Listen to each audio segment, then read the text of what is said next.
From being to being called a liar. This is why Brendan Fraser left Hollywood. So let me tell you what went down. Once I found out, my blood was just boiling with anger because of what happened to Fraser. The reason he stopped coming in movies was because he kinda got blacklisted from Hollywood. But the straw that broke the camel's back was the incident with former Hollywood Foreign Press Associate President Philip Burke. Fraser said he had been physically abused by Burke and tried contacting the Press Association, but no one believed him. Burke wrote his book in which he admitted that he might have lightly pinched the actor's backside by mistake, but that's not what really happened. Fraser said that his left hand was grabbing his behind for a really long time, and slowly he moved his fingers inside his taint and began moving them around. Now that's a horrifying experience to be in. And then, nobody believing that happened to you must have really crushed his spirit. The actor said that he felt like a little kid about to cry. He couldn't breathe and couldn't move. He was so terrified that he didn't even protest. After what seemed like hours, he finally moved away. He told his representatives, and they all contacted the HFPA, filing complaint after complaint against Burke. But they didn't listen and finally said that the entire story was just that, a story. Fraser said he couldn't continue working anymore and was in a state of unimaginable depression and just hid away from society. After that, the Golden Globes just stopped inviting him altogether, so it's safe to assume he was blacklisted.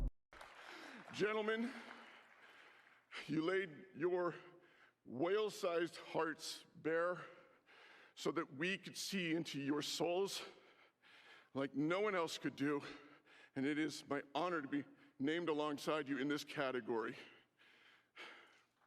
And it's actually quite a depressing tale, because he was literally a household name. Most of you have probably seen at least one of the lovable Canadian goofballs movies, but he got his first real big role in the film School Ties, and he actually starred next to Hollywood greats such as Matt Damon and Chris O'Donnell. The Mummy franchise would later turn him into a proper blockbuster action star. But then there were the dark years in between, where he vanished without a trace. 20 years later, Darren Aronofsky's newest movie, The Whale, brought him back to Hollywood. The movie has received a lot of hype ahead of awards season, especially for Fraser's portrayal of the main character, Charlie. At the New York premiere of The Whale, Fraser said that he felt really validated by the way that everyone was supporting him, and he even started crying a bit. But after hearing about everything he's been through, I'm sure you guys can understand. I mean, after the terrible incident, his personal life also deteriorated. He got divorced, became unemployed, and was erased from our minds. That wasn't it for the actor, though. The poor guy also went through a lot of physical pain because of his career. His body actually ended up giving up entirely, and it was because Fraser used to perform his own stunts for a long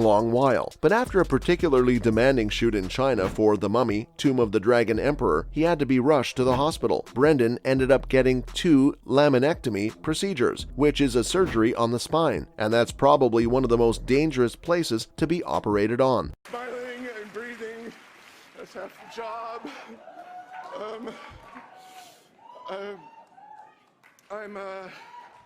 Ian McKellen told me to be good, be brief, and be seated.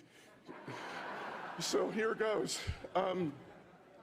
The first one, a lumbar one, wasn't successful, so he needed a second procedure a year later. He also had to have a partial knee replacement, and he needed further work on his back and on his spinal pads. His vocal cords also needed to be operated on. So all in all, he spent a total of 7 years in and out of hospitals. This makes sense because his acting resume just had a huge gap in it for the entire time. Everyone had forgotten about him, but not director Darren Aronofsky. He single-handedly revived Brendan Fraser's career with his latest movie, The Whale. But you'll be surprised to hear that he wasn't actually the director's first choice. At first, he said the studios wanted an actual obese actor to play the role, but they just couldn't find anybody with the dramatic chops to pull that off. So they started lowering their expectations from 600 pounds to 500 pounds and then 300. Then finally, they stumbled upon Fraser. He was in some trailer for an indie Brazilian movie, but as soon as he showed up for the audition and they talked to him, they immediately knew he was the one. Aronofsky said he felt it in the room. He knew he'd be able to play someone to whom most people wouldn't pay attention, but as soon as you got to know him, he'd become the most likable person ever, and that partly reflects the actor's life. There's just something about him.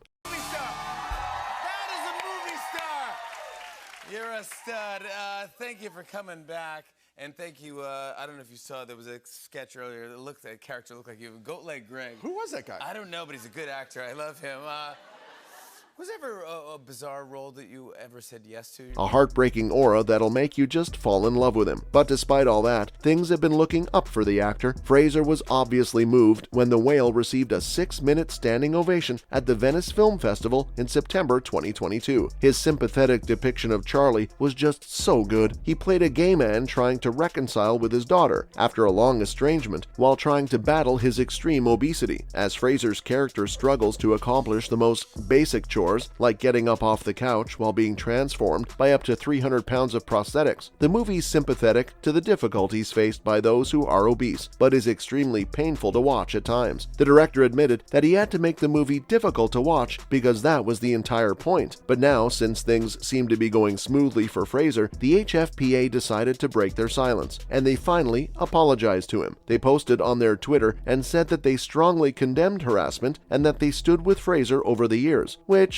isn't true at all. But anyways, they said they invited him to all the Golden Globes, but he was the one who refused to come. I mean, they were supporting his abuser, so obviously he wouldn't have come. The organization said that they found information that they didn't know before, so they started investigating the matter again. Only when they saw that Fraser was getting some of his influence and following back did they respond to him. That's just so scummy.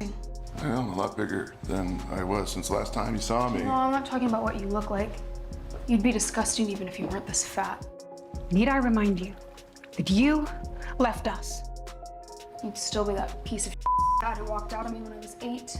The actor clapped back and said that he was going to continue to not attend the Globes because of his history with the organizers. Brendan said he'd never ever participate because his mother didn't raise a hypocrite or a quitter. Fraser acknowledges that he still experiences imposter syndrome despite having his career magically resurrected at such an old age. He said he couldn't get past the feeling that he was a fraud or some sort of manipulator, considering what people have made him go through. It's no surprise he second guesses himself every chance he gets. But I hope the success of The Whale reminds him of just how much people love him. Fraser said that he's really very grateful to all the people who lift him up and support him, and added that he couldn't find the words or the time to thank all the people who worked with him. After all, he felt he was only able to work as well as the people beside him. So all of these factors combined led Brendan Fraser to step away from the spotlight and take a break from acting. But don't worry, he hasn't completely disappeared. In recent years, he's made appearances in TV shows like Doom Patrol and Condor. At the end of the day, Brendan Fraser's decision to leave Hollywood was a personal one, and it's important to respect his choices. But let's all take a moment to appreciate the great movies he gave us while he was in the industry, and wish him all the best in his future endeavors. That's all for why Brendan Fraser left Hollywood. Part of your life, Mary.